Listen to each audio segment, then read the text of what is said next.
Good morning everyone, welcome to civil daily platform. तो आज के क्लास में हम लोग सिविल डेली प्लेटफॉर्म पर स्ट्रेंथ ऑफ मटेरियल यानी सोम के एक न्यूमेरिकल को डिस्कस करेंगे। हम लोग एक न्यूमेरिकल को सॉल्व करेंगे आज के क्लास में। तो चलिए शुरू करते हैं। क्वेश्चन हमारे पास है, in an experiment a steel specimen of 13 mm diameter was found to elongate 0.2 mm in a given 200 mm gauge length when it was subjected to a tensile force of 26.8 kilonewton. If the specimen was tested within the elastic range, what is the value of Young's modulus of steel specimen?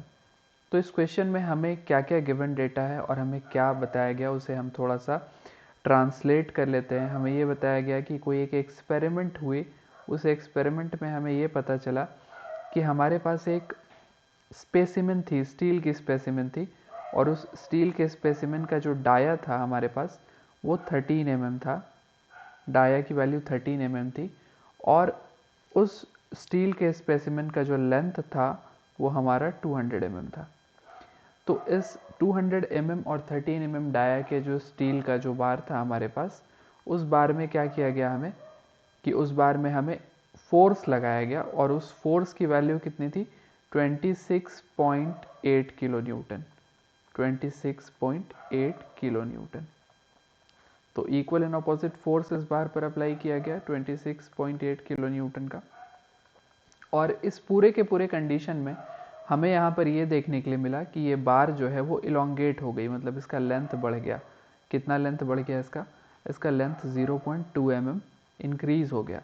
तो हमें ये पूछा गया है कि इस steel के specimen के लिए जो हमें क्वेश्चन में गिवन है, तो स्टील के स्पेसिमेन का ई का वैल्यू कितना होगा, यानी कि मॉडुलस, यंग्स मॉडुलस या फिर हम मॉडुलस ऑफ इलास्टिसिटी जिसे बोलते हैं, उसकी वैल्यू कितनी है, यंग्स मॉडुलस हमें निकालना है। तो चलिए शुरू करते हैं और क्वेश्चन को हम लोग सॉल्व करते हैं यहाँ पर। तो सबसे पहला काम हमारे पास क्या है, सबसे पहला काम हमारे पास ये है कि हम लोग गिवन डेटा को नोट कर लें। तो गिवन डेटा को हम लोग नोट कर लेते हैं। तो हमारे पास गिवन डेटा में क्या क्या है, सबसे पहले हमें डाया दिया हुआ है बार का, डी की वैल्यू कितनी गिवन है हमें, 13 mm गिवन है डी की वैल्यू। इसके साथ साथ हमें और क्या गिवन है, हमें गिवन है डेल एल की वैल्यू। डेल एल हमारे पास कितनी है, 0.2 mm। इसके साथ साथ हमें और क्या गिवन है, हमें लेंथ ऑफ बार गिवन है, वो कितना है 200 mm।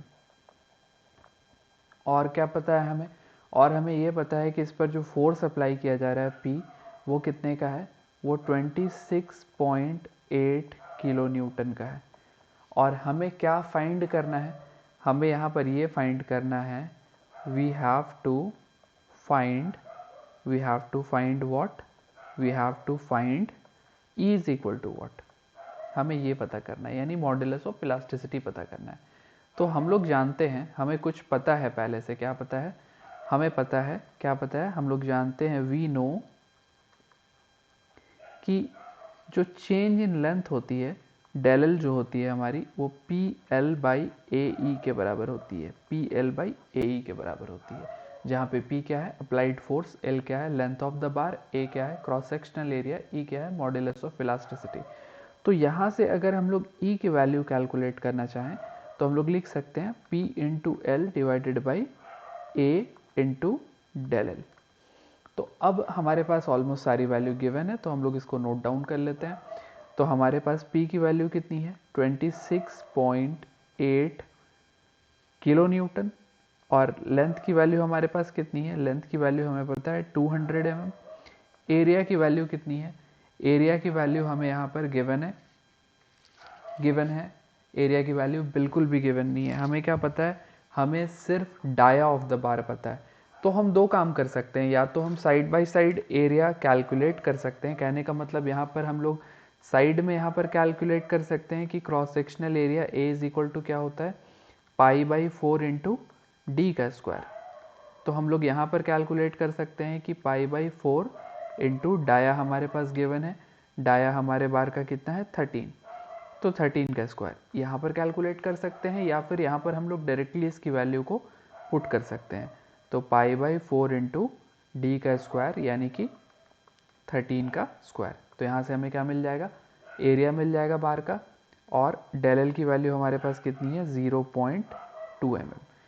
तो इसे जब हम लोग सॉल्व करेंगे तो हमारे पास जो आंसर है वो आ जाएगा। लेकिन नोट करने वाली बात यहाँ पर ये है कि आप देख रहे हो कि इसकी यूनिट क्या है, इसकी यूनिट किलो न्यूटन है। इसकी यूनिट क्या है, इसकी यूनिट mm है। और यहाँ पर इसकी यूनिट क्या निकल करके आ रही है, mm स्क्वायर। और यहाँ पर इसकी यूनिट क्या है, ये भी mm है। तो आप अगर यूनिट के बारे में थोड़ा सा समझने की कोशिश करो कि हमें क्या यूनिट मिल करके आएगा, तो mm से mm कैंसिल आउट हो जा रहा है।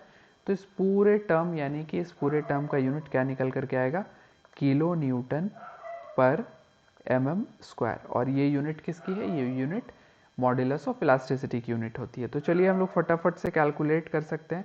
कैलकुलेट करने के लिए हम लोग अपने साइंटिफिक कैलकुलेटर का इस्तेमाल कर सकते हैं और हमें ये वैल्यू 2 मिनट में पता चल जाएगा कि ये वैल्यू हमारे पास कितनी आ रही है।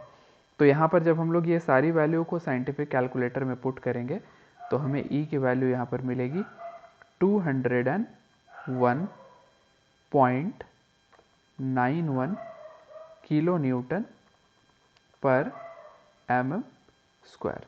तो ये हमारे क्वेश्चन का आंसर होगा। इसी तरीके से नंबर ऑफ छोटे छोटे क्वेश्चंस को आप प्रैक्टिस कर सकते हैं। और ये जो फार्मूला है, इस फार्मूला पे बेस्ड बहुत सारे सवाल हमें पूछे जाते हैं।